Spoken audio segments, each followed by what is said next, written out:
Ismét vendégeket fogadtunk, és amikor vendégeket fogadunk, akkor én próbálok mindig valami új ételt behozni a étkezésünkbe, vagy nekik is mindig valami új ételt feltállalni, és akkor ilyenkor szoktam nézelődni, hogy mit kéne főzni, és aztán mivel most nagyon sokan, tehát sokan voltunk, és ugye azért így a fazekaim is nem olyan nagyobb, ezért próbáltam valami olyan ételt, amiből nagyon adagot lehet készíteni, és akkor így jött, ahogy így nézegettem, hogy ki mit főzött az elmúlt napokban, láttam meg a pizzát.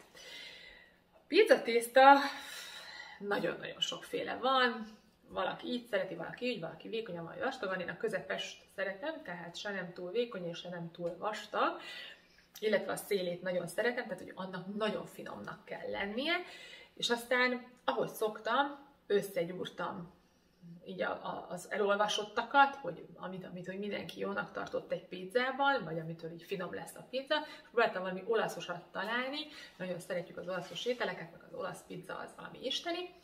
Azt hiszem, sikerült megtalálni a megfelelő receptet, és nagyon finom pizzák készültek, és mindenkinek ízlett, mert nekem ez mindig egy visszajelzés, hogyha több konyhából jönnek az emberek, tehát hogy mindenki másképp főz valamennyire, és ha mindenkinek ízlik, a mi családunknak is, és mindenki másnak, akkor nekem az egy visszajelzés mindig, hogy az az étel jól sikerült, és bekerül a repertoárba, és azon már nem sokat szoktam módosítani, hisz azért a pizza tészta az egyszer megtalálod az igazán jót, ez olyan, mint a piskóta például, akkor próbálsz annál leragadni, mert az biztos, hogy mindig be fog jönni, és nem fog az, hogy nem kell meg, vagy nem lesz olyan ropogós, vagy nem lesz olyan finom, mint amire te gondolsz, és akkor azokat a recepteket meg szoktam tartani.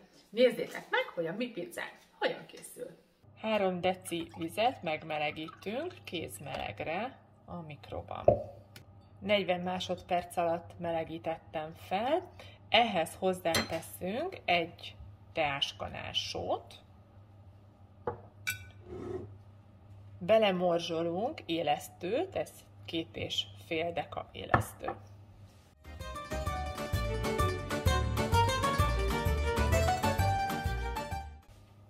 Hozzáteszünk még 3 evőkanál extra szűz olívaolajat.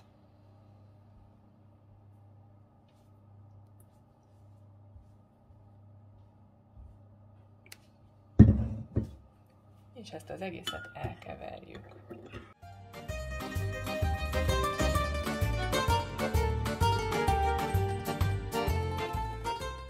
Egy pici lisztet szórunk a tetejére,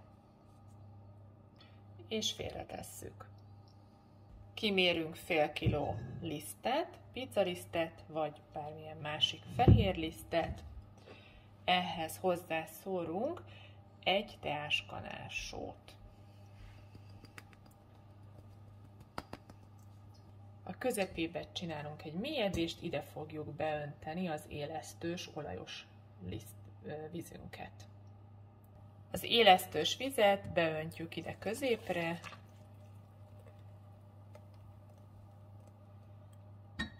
lehet látni, hogy már dolgozik az élesztő, és akkor most vagy kézzel 10 perc alatt bedagasztjuk, vagy pedig dagasztókar robotgép segítségével.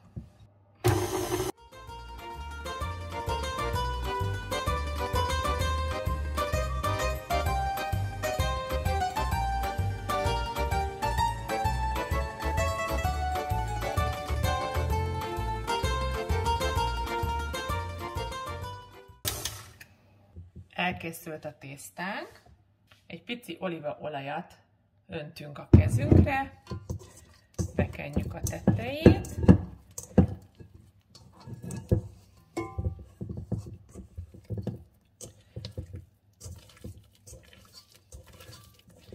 akkor így rögtön ki tudjuk venni a tésztát a tálból. És akkor áttesszük abba a tálba, vagy ebbe hagyjuk, amiben keleszteni szeretnénk. Mivel én most csinálok még másik adagot is, mert jönnek vendégeink, ezért én átpakolom egy másikra, mert szükségem lesz még erre a tálra. Áttesszük a másik tálba, letakarjuk egy konyharuhával, és lehetőleg langyos helyen kelesztjük a tésztánkat 1 órán keresztül, de minimum fél órát.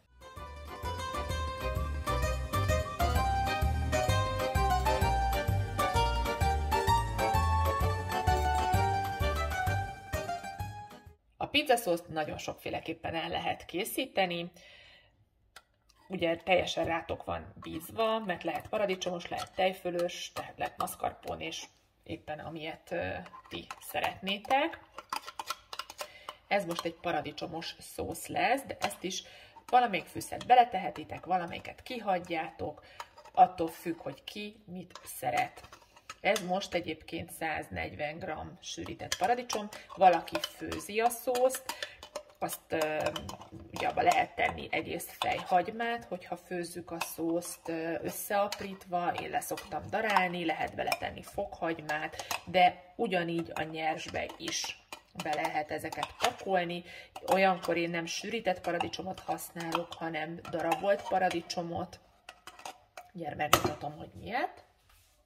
Én ebből a fajtából szoktam készíteni, hogyha főzöm a szószt. Én most nagyon sok pizzát fogok készíteni, és nincs is sok időm, mert jönnek a vendégek, ezért most ezt az egyszerűbb verzióját csinálom, de így is nagyon finom lesz. Egyébként 2 darab pizzához, hogyha ugye az 500 g lisztből készítjük, akkor 50 g sűrített paradicsomra van szükségünk, 1 teáskanál sóra és 2 teáskanál cukorra. Ugye nyilván ebbe több van, mert 140 g ez a paradicsompüré. Hát lehet, hogy ez se lesz nekem elég, és akkor majd még készítenem kell további adagokat, csak ez gyorsan kész van. Ehhez, hogyha az 50 g-osat, tehát ugye a 2 pizzához készítjük, akkor 1 evőkanálnyi langyos víz kell, vagyis hát víz, igazándiból szerintem ez mindegy.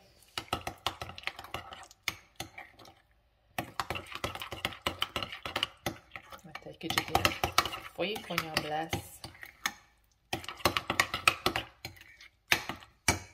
Teszünk hozzá egy pici olívaolajat.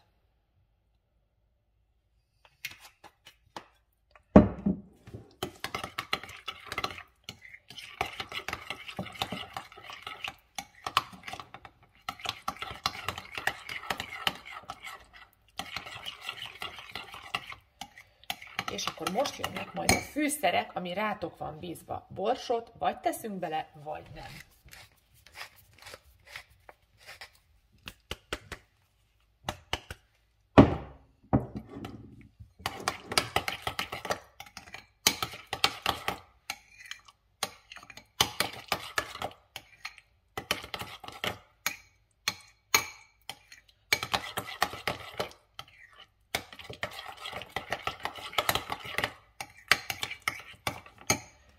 Aztán a majorannát vagy teszünk, vagy nem.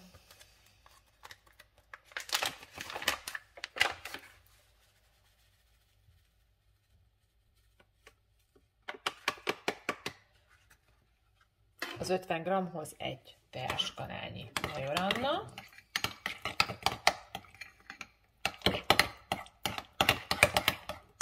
Aztán kakukkfüvet vagy teszünk, vagy nem. Az alap az biztos, hogy a bazsalikom és az oregánó, azt mindenképpen érdemes hozzátenni. Kakukkfűből is 1 teáskanálnyi. Nekem minden sokkal több lesz.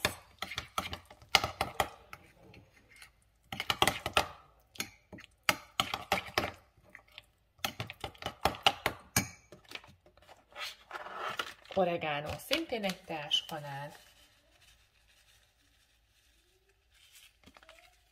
Rozmaringot is lehet beletenni, de mindenből 1 teáskanálnyi fűszert érdemes. És akkor a végén megkóstoljátok, hogy hiányzik-e valamelyik még, vagy valamelyikből szeretnétek-e vele többet.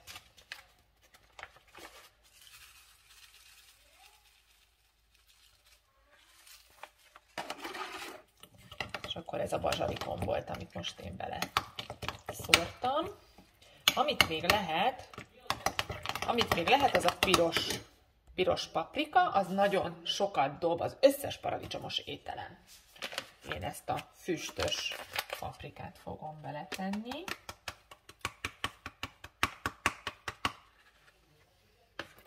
ebből is egy picit.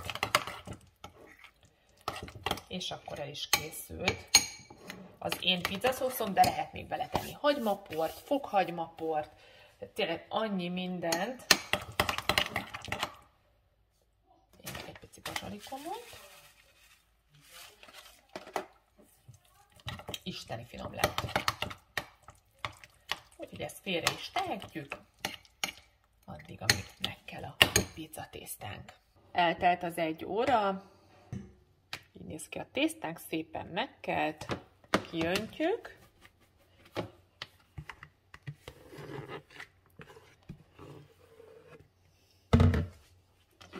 és a levegőt kinyomkodjuk belőle.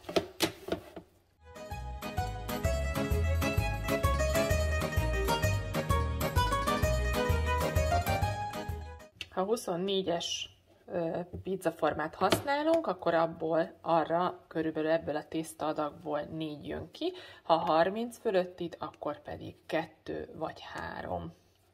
Attól függ, hogy milyen vastag tésztát szeretnénk készíteni. Én 2 fogok ebből. Úgyhogy most 2 vágjuk a tésztát, ha 4-et, akkor ugye 4 felé a 3-at, akkor pedig 3 adagra vesszük szét.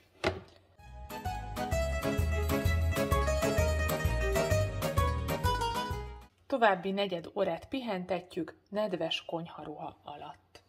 Eltelt a 4 óra, hogy szépen megfogjuk a kis gombócunkat.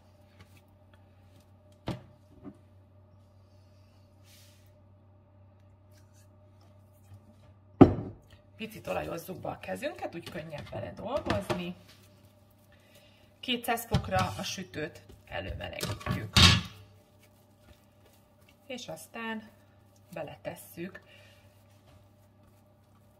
a pizzát, ugye, vagy a tepsibe, akkor szerintem ugye mind a 2-t érdemes, ugye egy tepsinyi az 2 darab ilyen pizzagolyó, amit ugye meg ki kell dolgoznunk, vagy pedig ugye egy ilyen tálba.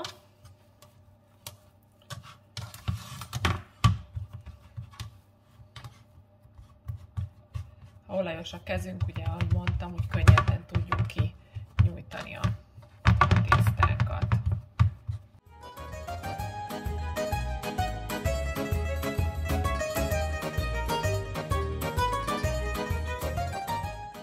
Ha sajtot szeretnénk tenni a szélébe, akkor ugye ide betesszük a sajtot, és ráhajtjuk így a pizzát, és akkor ilyen sajtos szélű lesz a pizzánk. Reszelt sajtot. Na most akkor ugye jön a szósz, szépen így elkenjük rajta.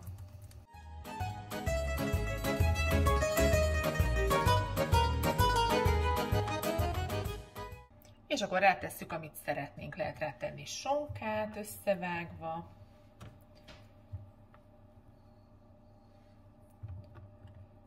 Ha rukkolát szeretnénk, akkor azt az utolsó pillanatban kell, az már amikor a sütőből mondhatni majdnem, hogy kivesszük a pizzát, azt csak így rá kell szórni. Ha rukkolás pizzát szeretnénk, vagy akár spenót levelet is lehet rászórni, ez rátok van bízva. Ez Kira pizzája lesz, úgyhogy erre szórok kukoricát, a sonkás kukoricás pizzát imádja. Aztán lehet rátenni mozzarellát, felszelve.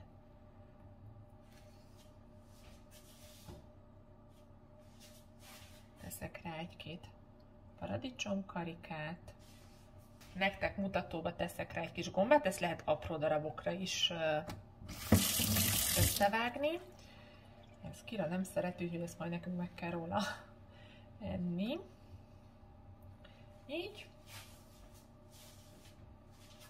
És akkor most teszünk rá egy kis sajtot. Hát lehet olivabogyót, minden finomsággal, szalámit, amit csak gondoltok.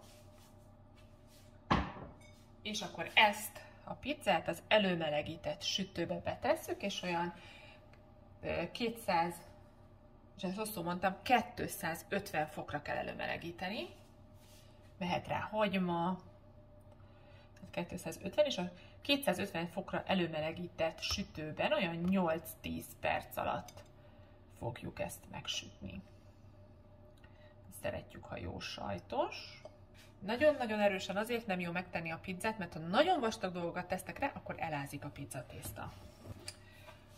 Hogyha nem használjuk fel a pizzatésztából a másikat, akkor olyan 4 napig eláll a hűtőbe, be kell fóliába csomagolni, és elővesszük, és ugyanúgy sütjük, meg dolgozunk vele, ahogyan ugye most frissen.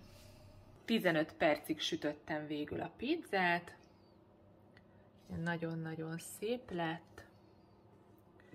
Jó kis ropogós a széle, és úgy néztem meg, hogy jó, hogy beleszúrtam egy kis hústűt, és nem maradt rajta ugye tészta, meg lehetett érezni ezáltal, hogy megsült, meg megemeltem picit az alját, és akkor ilyen barnás, és tulajdonképpen ebből már látjuk, hogy készen van a pizza. Úgyhogy nincs más hátra, mint hogy szépen felszeleteljük és elfogyasszuk.